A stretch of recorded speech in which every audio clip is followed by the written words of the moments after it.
지금은 아는 것이 힘이다. 시간입니다.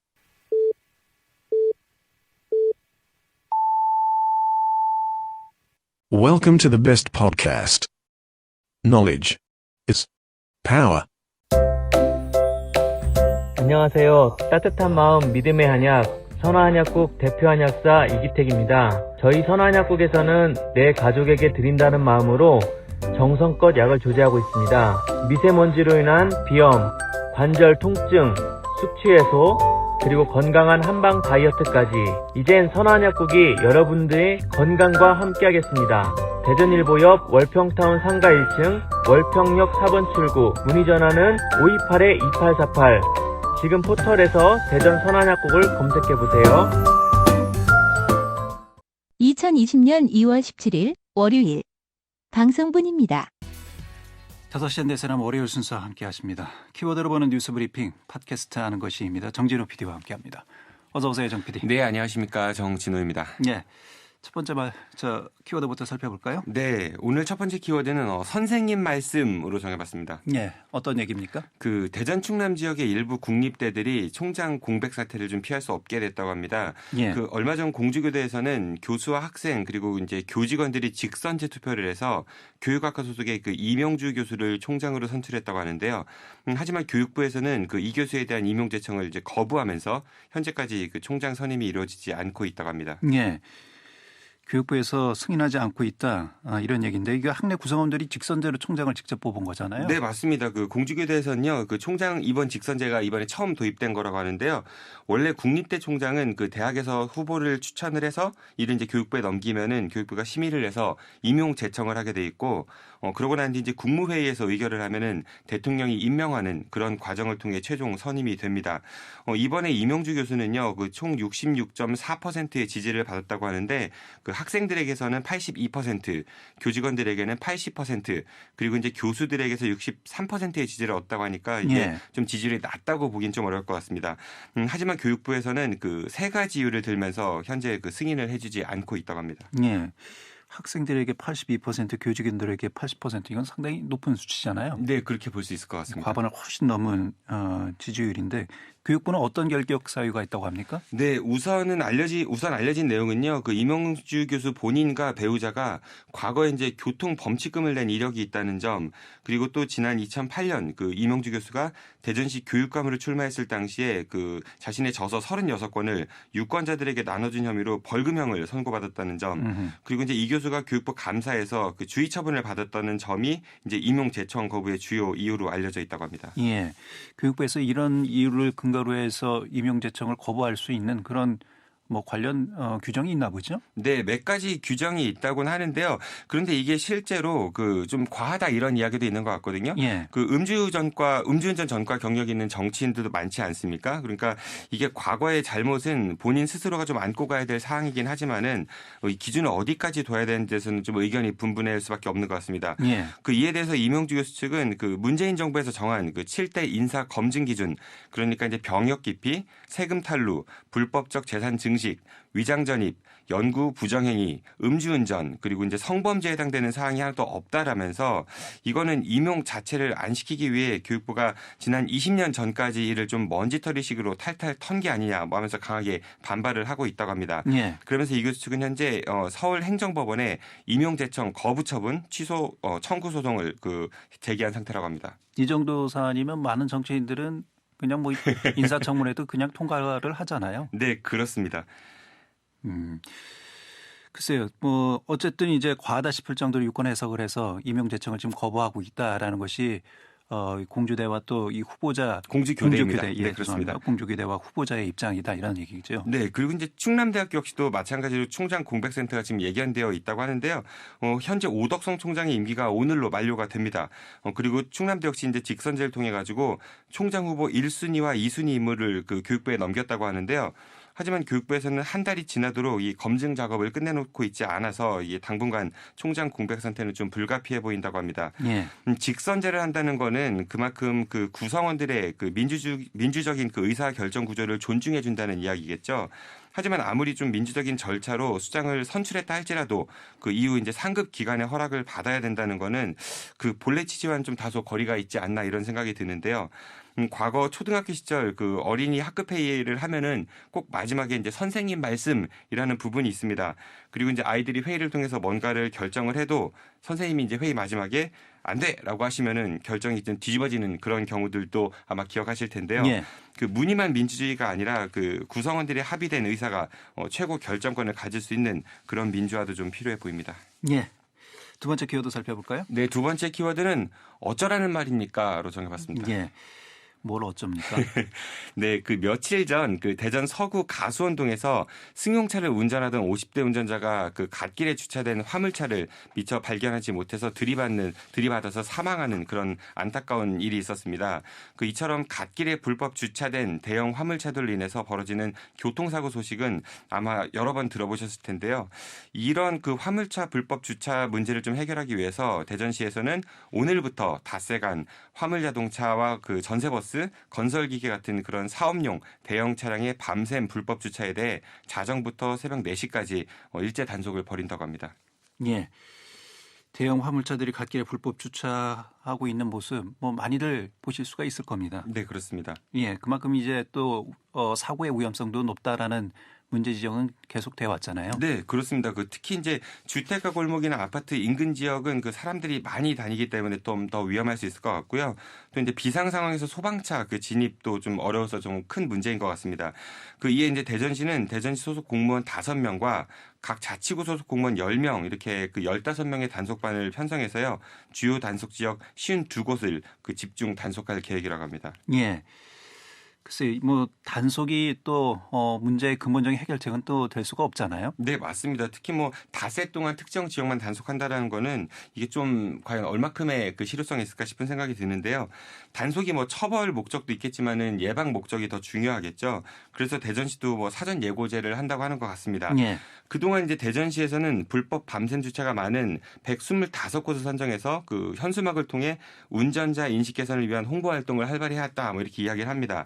하지만 여전히 그 화물차의 불법 밤샘 주차 문제가 해결되고 있지 않는 걸 보면은 그 실효성도 좀 한계가 있는 거 아니냐 이런 지적도 많은데요. 예. 그렇다면 도대체 왜 이런 상황이 개선되지 않는지에 대한 좀 근본적인 원인에 대해서도 좀 생각해 보지 않을 수 없을 것 같습니다. 그 근본적인 원인은 뭐 어떤 겁니까? 뭐라고 현재 이런 단속은 보십니까? 그 운전자들의 인식 개선 이런 쪽에 좀 초점이 맞춰져 있는 것 같은데요. 예. 그런데 이제 현재 대전에서 그 대형 화물차 같은 그런 곳을 주차할 수 있는 공간이 보유 차량 대수에 비해서 턱없이 좀 부족한 실정입니다.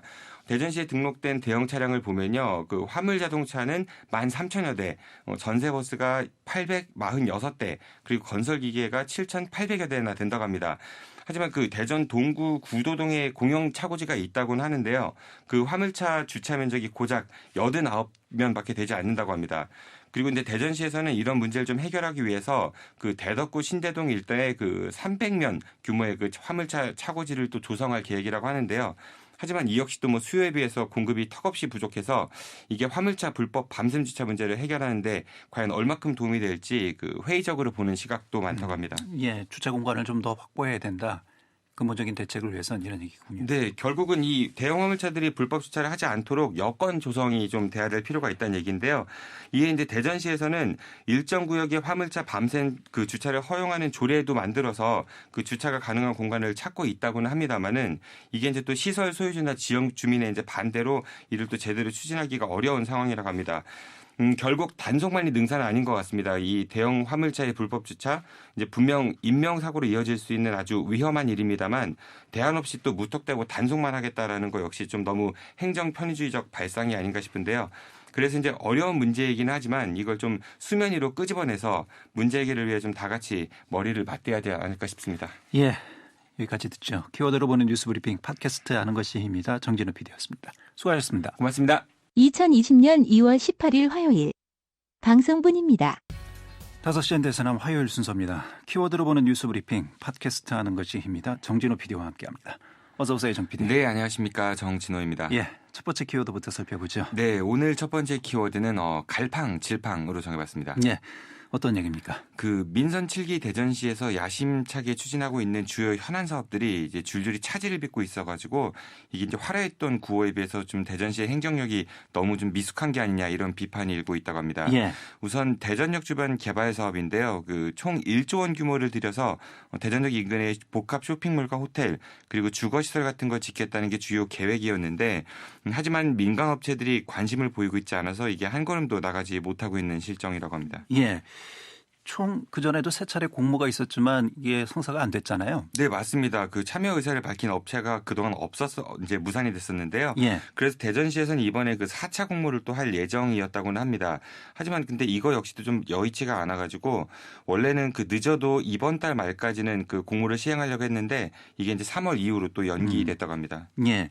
그만큼 이제 사업성이 부족하기 때문에 민간 개발업자들은 관심이 별로 없는 것이 아니냐 뭐 이런 분석인 것 같은데요. 네, 맞습니다. 그래서 뭐 네. 대전시가 좀 대책을 세웠습니까? 그 부분이 좀 어려운 문제인 것 같은데요. 그 원래 그 역이나 터미널은 그 대중교통수단을 이용하는 시민들을 위한 공공시설 아니겠습니까? 예. 근데 여기에다가 이제 사업성을 결부시켜야 되니까 이게 공공성을 강조하면 사업성이 떨어져서 그 민간업체가 참여를 좀 꺼려할 수밖에 없을 것 같고 그렇다고 또 이제 사업성을 높여주면은 그만큼 이제 공공성이 떨어질 우려가 있기 때문에 이에 대한 비판도 또 뒤따를 수 있어서 대전시의 고민이 좀 큰 것 같습니다. 하지만 지난 세 차례 동안 그 공모가 무산되었었기 때문에 그 이번에 대전시에서는 그 상업부지 안에 주거 비율과 용적률을 좀 높여주는 방안을 놓고 현재 그 코레일과 협의 중이라고 합니다. 예. 그러니까 이제 주거 시설이 더 많아지는 반면에 업체가 그 대전시에 기부 체납해야 될 그 환승센터 면적이 줄어들게 된다 이런 얘기인데요. 결국 민간업체의 수익성을 조금 더 높여주는 방식을 추진한다. 뭐 이렇게 보실 수 있을 보시면 될 것 같습니다. 예. 하지만 이렇다고 해서 꼭 이제 민간업체가 참여를 할 것인가에 대해서는 좀 여전히 미지수라고 합니다. 예. 쉬운 문제는 아닙니다만 대전시가 보다 좀 적극적인 행정력을 발휘해야 되는 것이 아니냐. 뭐 이런 얘기는 나올 것 같습니다. 네, 10년이 넘도록 계속 반복되는 이야기니까요. 이거 좀 문제가 있는 게 아니냐 이런 지적이 많은 것 같은데요. 둔산 센트럴파크 역시 마찬가지입니다. 그 380억 원 가량을 들여가지고 그 대전 서구 지역의 공원들을 연결하는 이 사업도 그동안 이게 뭐 대규모 토목 사업이다, 뭐 원도심과의 격차를 더 벌리는 일이다라는 비판을 받아왔었죠. 예. 현재 이 사업 관련 용역은 그 중단된 상태라고 하고요. 대전시는 각계 전문가와 시민사회의 의견을 지금 경청한 후에 추후 방향을 정하겠다 이런 입장만 밝혔다고 합니다. 유성 광역 복합 환승센터 그러니까 유성 복합터미널 조성 사업도 문제입니다.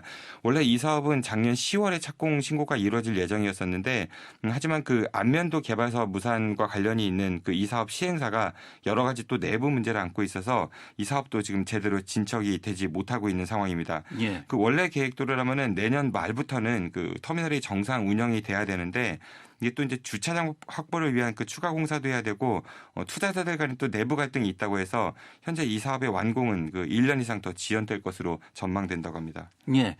지금 말씀하셨던 사업들은 이제 대전시가 역점적으로 추진하는 사업들이고 대전시의 미래청사진에 꼭 포함된 이런 사업들이잖아요. 네, 그렇습니다. 근데 지금 현재 진행 상황은 여러 가지 지금 어려움에 난관에 봉착해 있다 이런 얘기고요. 네, 답보 상태라고 볼 수 있을 것 같은데요. 그 대전시의 그 이런 그 각종 사업들이 무슨 민간 업체들의 그 이제 이해관계 다툼이 있는 건 아닐 테고요.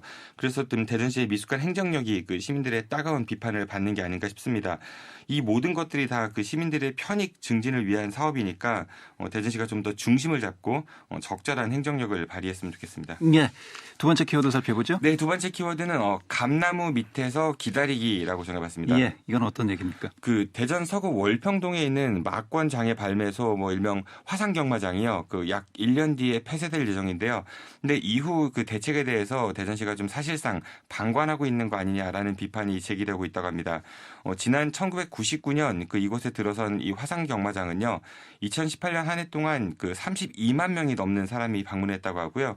그해 매출만도 2,548억 원에 달했다고 합니다. 그러니까 영업일 기준으로 보면은 하루 평균 약 17억 원 상당의 매출을 올린 셈이라고 볼 수 있습니다. 예. 그 이로 인해 화상경마장 주변에 음식점과 주점, 뭐 숙박시설 같은 것들이 들어오면서 새로운 상권이 만들어지긴 했습니다만 이게 또 그 도박 산업이라는 특성상 그 상권이 비교적 건전하지 못했기 때문에 그 인근 주민들과 상인들의 반발 또한 좀 만만치가 않았었습니다. 예. 그 사행성 산업에 대한 여러 가지 분석과 평가가 있습니다만 부정적인 평가가 사실 더 많았던 것이 뭐 좀 많은 전문가들의 얘기지 않습니까? 네, 그렇습니다. 그래서 결국은 이 화산경마장이 이곳을 떠나기로 했는데요. 예. 하지만 그 이후도 문제입니다. 그 연면적 24,870제곱미터에 달하는 그 12층짜리 대형 건물이 이제 통째로 공실이 될 예정인데요. 이렇게 되면은 그 인근 상권 공동화가 좀 더 심각해질 수가 있겠죠. 하지만 이에 대한 그 대전시의 대책이 현재 잘 보이지 않고 있다고 합니다. 대전시는 약 그 384억 원 정도로 추산되는 이 화산경마장 건물을 이 한국마사회로부터 기부 체납을 받기를 희망한다고 하는데요. 하지만 이러한 그 희망사항만 이야기하고 있을 뿐이지 뭐 이를 위한 전략이나 이후 뭐 상권 활성화 대책에 대해서는 자세한 이야기를 하고 있지 못하다고 합니다. 예. 뭐 기부 체납은 대전시의 생각일 것 같고요. 마사에 지금 어떤 의사가 좀 있습니까? 글쎄요, 그게 서로 좀 생각이 다른 것 같은데요. 대전시 입장에서는 그 마사회가 이곳에서 지난 20년 동안 그 매 수천억 원의 그 매출을 올렸기 때문에 당연히 좀 기부 체납을 해야 된다 이런 이야기를 하고 있는 반면에 마사회 측은 같은 기간 동안 그 화산 경마장으로부터 그 3,500억 원에 이르는 그 레저세를 대전시가 징수해 갔기 때문에 기부 체납을 바라는 건 좀 무리가 있는 게 아니냐 뭐 이런 입장이라고 합니다. 그 이에 대해서 대전시는 만약 그 마사회 측에서 이제 기부 체납을 거부하게 되면은 건물 전체를 임차해서 이곳에 입주할 만한 그 산하기관이 있는지를 좀 찾아보겠다 뭐 이런 입장도 내놨다고 합니다. 예, 시 산하기관으로 활용하겠다 이런 얘기군요. 네, 그렇습니다. 하지만 그 옛 충남도청사 주변을 비롯한 원도심 쪽도 있고요. 그 여기저기 그 여러 산하기관을 보내서 지역 경제를 좀 활성화시키겠다라고 밝혔던 그 대전시 입장에서 보면은 또 하나가 이제 추가되는 셈이니까 과연 이걸 대전시의 치밀한 전략이라고 볼 수 있을지에 대해서는 좀 의문이 들 수밖에 없는 것 같습니다. 예. 건물 말고도 그 주변 상권에 대한 우려도 큰데요. 그 이에 대해서 대전시는 조만간 화산경마장 주변 지역 활성화 방안 그 연구 용역을 발주할 예정이라고는 합니다. 하지만 이마저도 그저 좀 원칙적인 수준의 계획이라서 이게 이제 기대보다는 좀 우려의 목소리가 더 큰 것 같습니다. 앞서 지적했던 대전시의 행정력과 또 맥락을 같이 하는 문제네요. 네, 그렇습니다. 그 이곳의 입지 여건은 좀 상당히 좋은 편 아니겠습니까? 예. 뭐 지하철역도 가깝고 또 주변에 대형마트나 병원, 뭐 상가들도 많고 그러니까 이미 훌륭하게 갖춰진 주변 여건을 바탕으로 해서 그 이 안에 좀 무언가를 채울 것인가 이런 것들을 잘 정한다면은 이곳의 활용 가치가 좀 더 높아지지 않을까 싶은데요. 하지만 대전시나 자치구인 그 관할자치구인 대전 서구는 서로만을 쳐다보고 있을 뿐 이제 별다른 움직임은 보이지 않고 있는 것 같아서 좀 답답하다는 생각이 듭니다. 그 이러는 사이에 그 주거와 교육 기능 회복을 바랬던 주민들은 그 희망을 점점 좀 잃어가고 있고요. 그리고 그 인근 자영업자들은 그 폐업의 나락으로 떨어질 그런 위기에 놓여 있는데 대전시나 대전 서구가 보다 좀 적극적인 움직임을 보여야 되지 않을까 싶습니다. 예. 키워드로 보는 뉴스 브리핑 팟캐스트 하는 것입니다. 정진우 PD와 함께했습니다. 수고하셨습니다. 고맙습니다. 2020년 2월 19일 수요일 방송분입니다.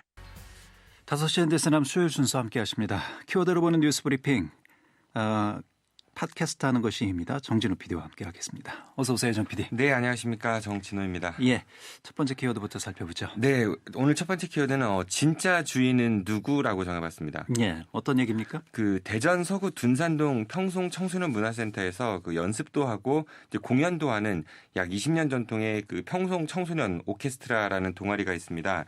그 이 청소년 오케스트라는요, 그 음악을 전공하고 있지 않은 그 50명 정도의 대전 지역 초중 고등학생들로 이제 구성된 음악 동아리라고 하는데요. 이들은 매주 한 차례 이 평송 청소년 문화센터에서 연습을 해왔다고 합니다. 하지만 그 문화센터에서 곧 쫓겨날 위기에 처했다고 합니다. 예. 어떤 이유에서 쫓겨날 위기에 처해 있습니까? 네, 이 문화센터 측으로부터 더 이상 이제 연습 공간을 제공받을 수 없다, 뭐 그러면서 일방적으로 나가라 이렇게 통보를 받았다고 하는데요. 이들은 원래 이제 10년 넘도록 이 평송 청소년 문화센터에 있는 지하 연습장을 이용해 왔었다고 합니다. 하지만 이제 센터에서는 이곳에다가 그 성인들이 주로 이용하는 탁구장을 만들었고요. 그래서 이제 연습 공간을 옥상으로 옮겼었는데 이 옥상 시설 역시도 얼마 전 그 안전 위험성 때문에 행안부로부터 철거 명령이 내려져서 더 이상 또 여기를 이용할 수 없게 됐다고 합니다. 예. 그런 이후 청소년 문화센터 측은 그 대체 공간을 마련해 주는 대신 이들에게 이제 센터에서 나가라고 통보를 했고요. 그 연습 공간에 있던 악기나 의자 같은 물품들은 모두 이제 창고로 이동시켜 놨다고 합니다. 예. 글쎄 일주일에 한 번밖에 사용하지 않는 연습 공간을 마련해 주지 않는다. 평성 청소년 문화센터가 규모가 좀 꽤 크지 않습니까? 네, 그렇습니다. 그 규모를 봤을 때는 선뜻 좀 납득이 가지 않는 것 같은데요. 근데 문제는 그 장소 이용뿐만이 아니라 이 문화센터 측은 앞으로 이제 평송이라는 명칭 사용도 금지시켰다고 합니다. 그러면 이게 장소의 문제는 아닌 것 같은데요. 뭔가 또 다른 이유가 있지 않을까 싶은데요. 네, 그렇습니다. 그 이 센터 측에서는 오케스트라의 운영 방식을 좀 문제 삼고 있다고 하는데요. 그 청소년 문화센터 측은 그동안 연습 공간과 함께 그 이들이 공연을 할 때 그 대관료도 지원을 해왔다고 하는데, 하지만 오케스트라가 문화센터가 직접 관리하는 단체가 아니라 그 이제 자생적으로 운영하는 동아리라는 점을 이제 지적을 합니다. 다시 말해서 그 이 오케스트라는 평송 청소년 문화센터 소속도 아니고 또 이제 이들의 관리 감독하에 있지도 않기 때문에 앞으로는 장소 제공도 할 수 없고 또 명칭 사용도 허락할 수 없다. 뭐 이런 뜻입니다. 예, 그러면 20년 가까운 기간 동안 운영되어 온 청소년 오케스트라는 그럼 해체되는 겁니까? 네, 그럴 가능성도 완전히 배제할 수는 없을 것 같은데요. 그런데 이제 만약 이런 것들이 이제 문제였다면은 지난 20년 동안 그 이런 거를 방치해온 문화센터는 도대체 이제 뭘 했는지 좀 따져묻지 않을 수 없을 것 같습니다. 예. 그 이에 대해 문화센터 측은 그 오케스트라 단원 선발권과 지휘자 교체 같은 권한을 이제 자신들한테 넘겨서 정식 동아리로 이제 재창단하면은 보다 체계적으로 지원하겠다 뭐 이런 입장을 보였다고 합니다. 실제로 오는 6월부터는요 그 대전 시설관리공단에서 이 평송 청소년 문화센터를 직접 운영할 예정이라고 하는데요. 그러니까 이제 관리 감독 기관인 대전시 입장에서는 이 오케스트라가 이제 지원 근거가 없는 사업이기 때문에 자신들의 관리를 받지 않는다면은 명칭 사용은 물론이거니와 그 일체 지원도 할 수 없다 뭐 이런 입장이라고 합니다. 예. 글쎄요. 뭐 이런 평성 청소년 수련원 측의 입장을 어떻게 이해를 해야 되는 겁니까? 글쎄요. 일단은 민간에서 자생적으로 만들어서 이렇게 잘 운영이 되어 오고 있었는데 갑자기 이렇게 행정적 잣대를 들이댄다는 게 좀 과한 게 아닌가 이런 생각이 드는데요. 예. 결국은 그 어른들의 명분 싸움에 그 아이들만 피해보는 꼴이 아닌가 싶어서 좀 안타깝다는 생각이 듭니다. 그 평송 청소년 문화센터가 있는 건물은요. 그 지난 1990년 우리 지역에서 유통업을 하던 그 평송 이남용 선생이 평생 모은 재산 30억 원을 그 대전시에 기부하면서 완공된 것입니다. 97년도에요. 그리고 그 명칭에서도 알 수 있듯이 이곳은 청소년들의 문화활동 지원을 위한 공간이겠죠. 그러니까 자신들의 홈페이지에도요. 이들은 뭐 청소년의 꿈과 희망, 미래를 함께하겠다 뭐 이렇게 적어놓고도 있습니다. 하지만 실제로는 그 어른들로 구성된 각종 단체들의 행사나 그 아까 말씀드린 탁구장처럼 어른들의 스포츠 시설로 더 많이 이용되고 있는 것 같은데요.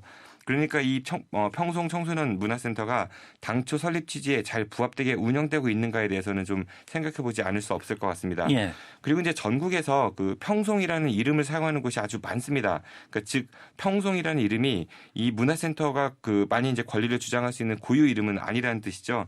그 평송 청소년 문화센터가 관리 운운하기에 앞서서 그 설립 기부자인 평송 이남용 선생의 뜻과 그리고 센터 본연의 취지에 대해서 좀 다시 한번 잘 생각해봤으면 좋겠습니다. 예.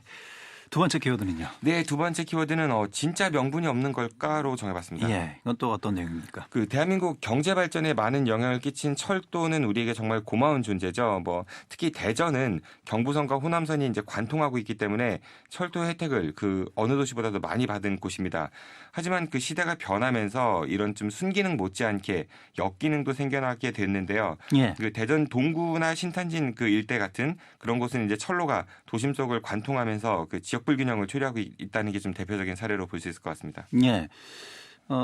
그래서 이 철로를 지화하는 그런 공사들도 많이 하고 있잖아요. 네, 맞습니다. 그 이에 발맞춰서요. 그 대전시에서도 21대 총선을 앞두고 그 정치권에 건의할 지역 발전 과제를 선정할 때 호남선 철도 지화 그리고 철도변 정비 사업을 포함시켰다고 합니다. 대덕구의 그 오정동 대전 조차장에서 그 서대전 가수원으로 이어지는 호남 고속철도 11km 지상 구간을 지하화로 해가지고요. 그 철로로 3분할 되어 있는 대전 도심을 하나로 연결한다라는 게 이제 핵심 내용입니다. 예. 그런데 여기에서는요, 그 규모가 좀 더 큰 경부선 지화는 빠져 있다고 합니다. 그 대덕구 신대동에서 그 동구 파남 나들목으로 이어지는 13km 구간이 이제 문제라고 하는데요. 이에 대해 대전시는 원래는 경부선과 호남선 둘 다를 검토했지만 그 경부선은 정부로부터 지난 2006년부터 총 이제 5천억 원의 가량의 그 예산을 지원받아서 철로변 정비 사업을 진행해 왔고 또 이게 이제 마무리 단계이기 때문에 지원 요청을 할 명분이 부족하다 뭐 이런 입장이라고 합니다. 예. 철도변 정비 사업을 이미 했기 때문에 지화하기에는 좀 무리가 있다 이런 입장이군요. 네, 그러니까. 그렇습니다. 예. 이렇게만 들으시면은 대전시 입장도 이제 납득할 수 있을 것 같은데요. 그런데 이제 다른 지역의 사례를 보면 좀 이야기가 달라집니다. 대구시 역시도요, 대전보다 훨씬 많은 6,800억 원 가까운 예산을 정부로부터 지원받아서 경부선 철로변 정비 사업을 진행해 왔었는데요. 하지만 대구시는 여기에 그치지 않고 철로의 지하 사업 타당성 조사를 위해 용역비로 20억 원의 국비를 확보했다고 합니다. 예. 그리고 부산시 역시도 경부선 철도 지하 연구 용역비로 35억 원 가량의 국비를 확보했다고 합니다. 그러니까 이제 같은 상황 속에서 대전시는 명분이 없다라면서 좀 뒷짐만지고 있는 반면에 대구시나 부산시는 좀 적극적으로 이 철로 지하 사업을 위한 노력을 하고 있다는 것이죠.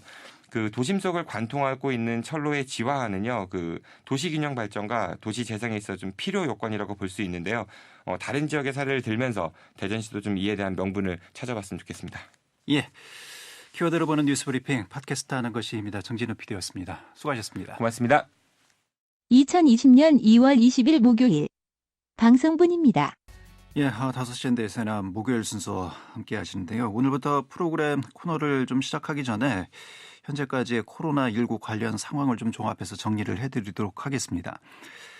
전국적으로 현재까지는 확진 환자가 31명이 추가 발생해서 국내 코로나 환자는 모두 82명인 상황이고요.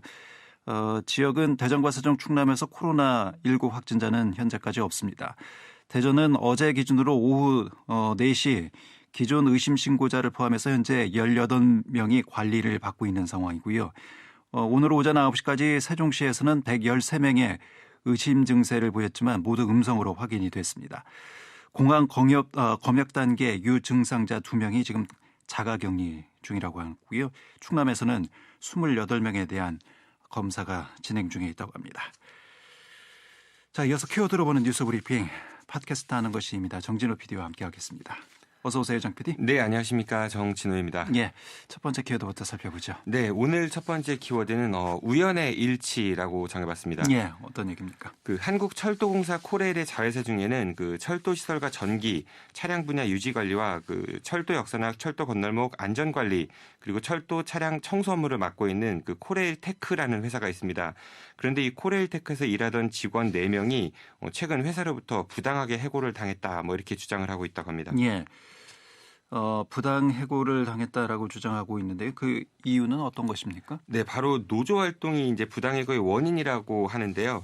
철도노조 대전지방본부에 따르면 이들은 그동안 별 탈 없이 이제 계약을 연장하면서 일을 해왔는데 노조에 가입한 직후 특별한 사유 없이 계약 연장이 이루어지지 않았다고 합니다. 그래서 이들은 이번 조치가 노조에 대한 탄압이자 명백한 부당 해고다라고 주장하고 있다고 합니다. 예. 노조 가입 이후로 해고를 당했다. 이건 명백한 불법 노동 행위이지 않을까, 부당 해고이지 않을까 그런 생각이 드는데요. 네, 이들은 입사 이후 총 4차례의 계약 연장을 해왔었다고 하는데요. 그리고 이제 노조 가입한 이후에 올 1월 1일부터 3개월간 근로계약을 할 수 있는 그런 기간제 채용 시험에 응시를 했다고 합니다. 이번 채용에는 총 12명이 지원을 했다고 하는데요. 이제 그중에 노조 지부장과 간부 4명이 전부 불합격 판정을 받았다고 합니다. 그래서 이들은 원청인 코레일로부터 힘들고 또 위험한 업무를 외주받은 코레일테크가 열악한 근무 환경 속에서 일하고 있는 비정규직 노동자들을 일회용처럼 쓰고 버리기를 반복하고 있다. 이렇게 강하게 성토하고 있다고 합니다. 예. 비정규직 철폐는 현재 문재인 대통령의 대표적인 공약 중에 하나이지 않습니까? 네, 그렇습니다. 예. 그럼에도 불구하고 공공기관인 코레일에서 이렇게 비정규직 문제로 여러 번 이런 문제가 발생한다는 거는 글쎄요. 이거 어떻게 봐야 될까요? 정말 좀 안타깝다는 생각밖에 들 수 없는 것 같은데요. 그리고 본사 퇴직자가 이 자회사로 불공정하게 채용된 사례도 있었다고 합니다. 예. 정규직을 뽑을 때 도공 작업을 해보지도 않은 코레일 퇴직자가 도장 작업장에서 1년 넘게 일하고 있고 또 이제 자격증도 있는 그런 노동자보다 더 높은 점수를 받아서 채용이 되었다고 합니다. 예. 이에 대해서 코레일 측은 어떤 입장이라고 합니까? 네, 코레일 관계자는요, 채용 절차는 정상적으로 이루어졌다면서 이번에 불합격한 4명은 서류 심사에서는 통과했지만 면접 심사에서 좋은 점수를 받지 못해 최종 탈락한 것이다. 이렇게 이야기를 했다고 합니다. 그러면서 이들의 노조 활동에 대해서 그 면접관들이 사전에 인지했었다고는 생각하지 않는다. 뭐 이런 이야기도 덧붙였다고 합니다. 무슨 기가 막힌 우연의 일치도 아닐 테고요. 그 서류 통과한 사람들 중 유독 그 노조 간부들만 모두 면접에서 낮은 점수를 받아 그 계약 연장이 되지 않은 상황을 좀 어떻게 봐야 될지 모를 것 같습니다. 예. 그 비정규직 노동자들의 열악한 노동 여건, 뭐 불안정한 지위 이런 종류의 뉴스는 좀 이제 좀 그만 전해드릴 수 있는 그런 사회가 됐으면 좋겠습니다. 예. 두 번째 키워드 살펴보죠. 네, 두 번째 키워드는 새로 만드는 것보다 있는 것부터라고 적어놨습니다. 예, 이건 어떤 얘기입니까? 그 보행자가 지하로 길을 건널 수 있도록 만들어 놓은 지하보도가 대전에도 여러 군데 있는데요. 그런데 이제 관리 주체인 대전시에 좀 무대책으로 10년 넘게 폐쇄된 채 방치되어 있는 보도들도 있다고 합니다. 총 20개의 지하보도가 대전에 있는데 그중 15곳만 이용되고 있고요. 중구에 있는 태평 지하보도는 현재 태평동 주민센터 창고로 쓰이고 있고 그 서구에 있는 둔지미 지하보도는 공공자전거를 보관하고 이제 수리하는 장소로 쓰이고 있다고 합니다. 하지만 대전시청 인근에 있는 시청 지하보도와 서구에 있는 둥지 지하보도 그리고 대전 그 정부청사 지하보도는 현재 폐쇄돼서 이제 굳게 잠겨 있다고 합니다. 예. 근데 이런 지하보도가 사실 야간에는 범죄 우려가 있어서 시민들이 이용하기를 꺼려하잖아요. 네, 좀 그런 면이 있죠. 그래서 실제 이용하는 시민들의 숫자가 줄어서 이제 대전시도 이곳을 폐쇄했다고 하는데요. 하지만 이미 조성해 놓은 시설들을 그 제대로 활용하지 못하고 그대로 방치해 놓는 게 과연 바람직한 것인가라는 지적도 있다고 합니다. 실제로 서울에서는 그 종강역 지하보도에 지상의 햇빛을 이용해 지하로 전달하는 방식의 그 지하 정원을 조성했다고 하는데요. 이곳에서는 유자나무와 금귤나무, 레몬나무 같은 과실수를 포함해서 37종의 식물을 키우고 있다고 합니다. 그리고 이제 녹지 공간 옆에는 그 계단을 리모델링해서 객석을 만들어 놓고 작은 공연장도 꾸며 놓았다고 합니다. 예. 그러니까 이제 대전시도 이런 폐쇄된 지하보도를 그냥 방치할 게 아니라 이렇게 활용 방안을 좀 찾아봐야 된다 이런 얘기군요. 네, 맞습니다. 그 대전시도요. 그동안 이 폐쇄 지하적 보도를 좀 활용할 수 있는 그런 방안을 자치구하고 협의해 왔다고 하는데요. 근데 아직까지도 마땅한 방안은 마련하지 못했다고 합니다. 그런데 대전에서 방치되고 있는 시설은 이뿐만이 아닙니다. 그 도심 곳곳에 흉물로 전락한 체육시설들도 많은데요. 그 보문산 인근에 위치한 대사근리공원 안에 있는 배드민턴 시설이 그 대표적인 예라고 합니다.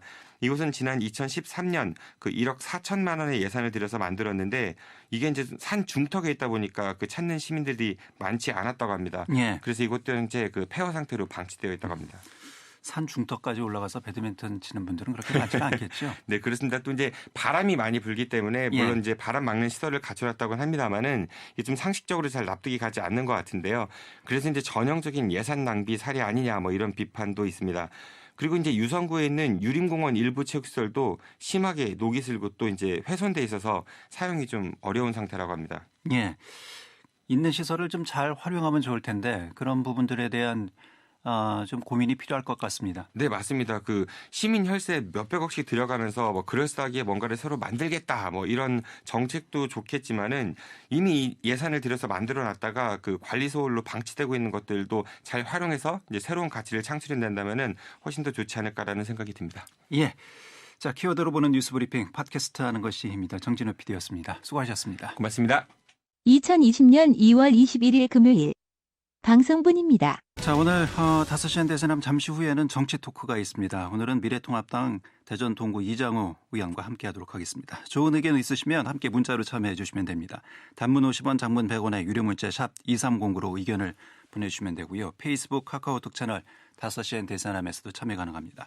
오늘은 유튜브를 통해서 보이는 라디오 진행되고 있습니다. 유튜브에서 KBS 대전 라디오 그리고 5시엔 대선함으로 들어오시면 보이는 라디오 함께 하실 수가 있습니다. 키워드로 보는 뉴스 브리핑 진행합니다. 팟캐스트 하는 것이 힘이다. 정진호 PD입니다. 어서 오세요. 네, 안녕하십니까. 예. 정진호입니다. 첫 번째 키워드부터 살펴보죠. 네, 오늘 첫 번째 키워드는 의무와 권리라고 정해봤습니다. 예, 어떤 얘기입니까? 그 모든 국민은 정치 활동을 할 수 있는 자유가 있죠. 이는 자유민주주의의 가장 기본적인 사항이라고 할 수 있는데요. 우리나라 헌법에서도 이 정치적 기본권은 정치에 참여할 수 있는 참정권뿐만 아니라 정치적 자유권까지도 포함한다고 되어 있습니다. 하지만 이 정치적 자유가 보장되지 않는 집단이 있는데요. 바로 공무원들입니다. 그 공직을 수행하면서 특정 정파에 좀 유리하게 일을 하는 것을 막고자 함이 그 실질적인 이유일 텐데요. 예. 그래서 유럽의 여러 나라들과는 달리 우리나라에서는 그 공무원의 정치적 활동을 엄격하게 금지시키고 있습니다. 예, 공무원의 정치적 중립은 말씀하신 것처럼 엄격하게 지금 그 책임으로서 지금 부여하고 있는 상황이죠. 네, 역사적으로 봤을 때 뭐 과거에는 관권 선거 이런 것들도 많았기 때문에 더욱더 그렇지 않을까 싶은데요. 그런데 최근 우리 지역의 공무원들이 그 페이스북에서 자신과 친분이 있는 정치인들의 글에 이제 좋아요를 눌렀다가 선관위로부터 지적을 받았다고 합니다. 그 대전시 선관위에 따르면은 총 77명의 공무원들이 총선 예비 후보들이 올린 글이나 이제 언론사 페이스북에 게시된 선거 관련 글에 이제 좋아요나 뭐 싫어요를 눌렀거나 아니면은 댓글을 달아서 그 일종의 정치적 의사를 밝혔다고 하는데요. 이에 이제 선관위는 이들 중 그 10번 이상의 반복적으로 좋아요를 눌렀거나 댓글을 단 공무원 21명에 대해서 공명선거 협조를 요청하는 문서를 보냈다고 합니다. 예. 공무원이 단순히 이제 이 좋아요를 누르거나 댓글을 다는 것도 선거법 위반의 소지가 된다 이런 얘기군요. 네, 뭐 단순히 몇 차례 좋아요를 누르거나 댓글 다는 행위를 선거법 위반이라고 보기는 좀 어렵다고 하는데요. 대신 이제 향후 선거법 위반 소지가 있다고 판단될 경우에만 그 선관위에서는 공명선거 협조 요청을 한다고 합니다. 그 공무원의 SNS 활동과 관련해 그 선관위가 제시한 주요 선거법 위반 사례를 보면요. 반복적으로 좋아요를 누르거나 응원 댓글을 다는 행위, 특정 후보자에게 유리하거나 불리한 동영상을 제작하거나 발췌해서 게시하는 행위, 특히 특정 정당이나 후보자의 홈페이지 주소를 게시하거나 리트윗하는 행위, 그리고 이제 자신의 SNS에 특정 정당이나 후보자의 그 기사나 광고 같은 것들을 게시하는 행위들이라고 합니다. 예, 그 단순한 일회성 의사 표현이 아니라 반복적이고 다분히 좀 의도적인 의사 표현 이렇게 봐야 될 것 같네요. 네, 그렇습니다. 그런데 이게 이제 공무원들이 반드시 꼭 무조건 그 정치에 대한 중립 의무를 지켜야 되냐 이거에 대해서는 직무 연관성과 좀 연관시켜 볼 수 있을 것 같은데요. 예. 이걸 좀 꼼꼼히 따져볼 필요가 있을 것 같습니다. 그러니까 이제 공직자로서는 당연히 정치적 의무를 그 중립 의무를 지켜야겠지만은 또 이제 자연인으로서는 자신 나름대로의 사생활도 있지 않겠습니까? 예. 그러니까 만일 해당 공무원이 자신의 정치적 성향에 따라서 그 공무를 처리했다면 그거는 엄격하게 규제하거나 또 처벌하면 되는데 이제 평소 자연인으로서의 표현까지도 문제 삼는 것은 좀 지나친 처사가 아닌가 뭐 이런 의견도 있습니다. 예. 자연인 개인으로서의 누릴 수 있는 그런 권리 그리고 공무원으로서의 가지고 있는 또 책임 이게 뭐 또 딜레마처럼 어려운 부분이기도 합니다. 네, 맞습니다. 예. 그리고 또 이런 우려도 있는 것 같은데요. 그 이번에 이제 선관위로부터 지적된 댓글들을 보면요. 어떤 공무원은 뭐 한 국회의원의 페이스북에다가 뭐 우리 의원님 정말 멋지죠. 국민을 섬기는 의원님 되시기 응원합니다. 뭐 이런 글들을 적었다고 합니다. 그러니까 예. 물론 자신이 지지하는 정치인에 대한 의사 표시라고도 볼 수 있겠지만은 이런 내용이 좀 건설적이고 건전한 정치적 견해라고 보기엔 좀 어렵지 않겠습니까? 그러니까 이런 내용의 글들이 많기 때문에 이제 공직자들의 정치적 표현의 자유가 또 더 이제 제한되는 게 아닌가 싶은데요. 건전한 정치적 의사 표현은 우리 사회 발전을 위해 상당히 필요한 부분입니다. 그리고 이제 이를 위해서는 이제는 이제 공무원들이나 교사들의 정치적 중립 의무에 대한 그 좀 더 새로운 기준이 마련돼야 되지 않을까 싶습니다. 이런 좀 낯간지러운 댓글은 실명으로 다는 겁니까? 네, 자신의 계정이 표현이 되니까요. 예. 누구인지 확인할 수 있는 것입니다. 예, 알겠습니다.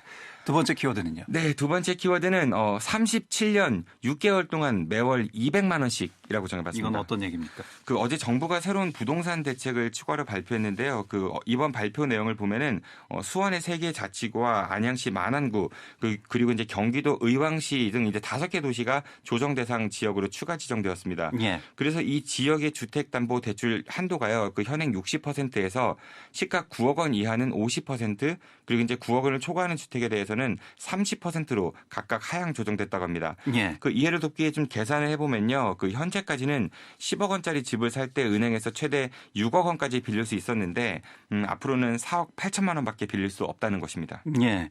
9억 원 이상이면 대출 한도가 이제 30%로 제한되는 거죠. 네, 그렇습니다. 예. 그러면 대출 한도가 3억입니까? 이렇게 9억이면? 네, 10억이니까 그렇게 생각할 수 있을 것 같은데요. 예. 계산법이 조금 다릅니다. 이제 기준액이 9억이니까 예. 9억 원까지는 50%가 적용되고요. 9억 원 초과하는 부분에 대해서만 이제 30%를 적용받는 것입니다. 예, 초과와 초과하지 않는 거에 따라서 적용률이 좀 다르군요. 네, 그렇습니다. 그러니까 10억 원짜리면은 9억 원까지는 50%니까 4억 5천만 원. 예. 그리고 나머지 초과분 1억 원의 30%니까 3천만 원. 예, 그래서 총 4억 8천만 원이 되는 것입니다. 다만 실수요자들을 위한 디딤돌 대출이나 보금자리론 같은 거는 이제 대출 한도가 기존대로 이제 최대 70%가 유지된다고 합니다. 예. 그동안 대전 지역도 부동산 가격이 상당히 많이 올라서 이번 조정 대상에 포함되는 것이 아니냐 일부 이렇게 예측이 있었습니다만 이번에도 조정 대상에 포함이 안 됐죠? 네, 그렇습니다. 한국감정원 통계 자료에 따르면요, 수원 영통구는 약 2달 새 아파트 값이 이제 8.34%나 급등했다고 하고요. 같은 기간 수원 권선구도 7.68%, 수원 장안구는 3.44% 이렇게 올랐다고 합니다. 그러니까 수도권의 누적 상승률의 평균치보다 1.5배 정도 높다고 하는데요. 대전도 역시 이에 못지 않았습니다. 최근 3개월간 대전의 집값 상승률을 보면은 전체 평균이 3.64% 올랐고요. 유성구는 5.05%, 중구는 4.74%, 그리고 서구도 3.82%나 급등했습니다. 하지만 정부에서는 대전 같은 지방 도시의 주택 가격 상승률이 높은 지역에 대해서는 좀 엄중하게 상황을 보고 면밀하게 모니터링하고 있다. 이런 말만 했을 뿐 실제로는 어떤 조치도 취하지 않았습니다. 예, 정부가 대전을 조정 대상 지역에서 제외한 이유 이런 부분들을 좀 밝혔습니까? 예, 예전에 제가 이제 키워드 뉴스 브리핑 시간에 상향 평준화라는 키워드를 가지고 한번 말씀드린 바가 있었는데요. 대전의 집값이 그래도 수도권에 비해서 높지 않은 편이라서 좀 아직까지는 지켜보고 있는 게 아니냐라는 견해를 소개드렸던 바가 있었습니다. 그런데 말이 9억 원이죠. 서민들 입장에서 생각해 본다면 이게 얼마나 큰 금액인지 아직 좀 정책 담당자들이 공감을 못하고 있는 게 아닌가 싶어서 좀 답답하다는 생각이 듭니다. 예. 9억 원까지는 아니더라도 3억 원만 하더라도요. 매달 200만 원씩 저축을 한다고 하면은 150개월, 그러니까 12년 6개월 동안 매달 200만 원씩 저축을 해야 모을 수 있는 돈이 바로 3억 원입니다. 그러니까 이제 기준선인 9억 원을 모으려면요.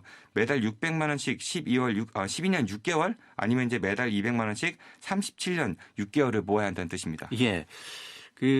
부동산 정책은 늘 서울, 특히나 이제 강남 지역을 중심으로 해서 이 부동산 정책들이 발표되고 그 부분이 또 중심 타켓이 되고 있지 않습니까? 네, 그렇습니다. 그렇다 보니 정작 지역민들, 특히 서민들의 눈높이에는 이건 안 맞는다. 이런 얘기들은 많이 나왔습니다. 네, 맞습니다. 물론 집 있는 사람들 입장에서야 집값이 오른다고 하면 좀 좋다고 느낄 수도 있겠지만은 실제로 집을 한 채만 보유하고 있는 분들에게는 또 마냥 좋은 것만은 아닙니다. 그리고 이제 상당수 주택 보유자들이 은행 대출을 안고 있으니까 또 이자 부담도 늘어날 수 있겠죠. 그리고 아직 우리나라에는 집을 갖고 있지 못한 분들이 절반 가까이나 됩니다. 국세청과 행안부 통계에 따르면은 2018년 기준 상위 1%가 보유한 평균 주택수가 7채나 되고요. 상위 10%를 범위를 확대해 보면은 평균 3.5채의 집을 보유하고 있다고 합니다. 그리고 이제 주택을 소유한 만 19세 미성년자의 수도 2만 4천 명이 넘는다고 하니까 웬만한 소도시 인구보다도 많은 편이죠. 그래서 이제 부동산 가격 안정, 서민을 위한 주택 정책 이런 말들이 진짜 집이 필요한 서민들에게는 그저 좀 공연불처럼 들리는 게 아닌가 싶습니다. 실제로 서민들에게 체감이 될 수 있는 그런 주택 정책이 좀 필요해 보입니다. 예. 잠깐 문자 하나가 와서요. 문자 하나 소개해드리겠습니다. 앞서 이 코로나19 관련해서 지역 상황을 좀 살펴드렸는데 마스크는 기본적으로 해야 되는데 아직 안 한 분들이 많이 있습니다. 당뇨 환자입니다. 약 받으러 가야 하는데 못 가고 있습니다. 속상합니다. 라는 문자를 주셨습니다. 이런 분들의 또 고충도 있군요. 네, 예. 마스크 쓰는 거 자신을 보호하는 것도 되고요. 타인에 대한 배려도 됩니다. 이런 상황에서는 마스크 쓰는 게 곧 에티켓입니다. 자, 키워드로 보는 뉴스 브리핑 여기까지 하겠습니다. 팟캐스트 하는 것입니다. 정진호 PD였습니다. 정 PD 수고했습니다. 고맙습니다.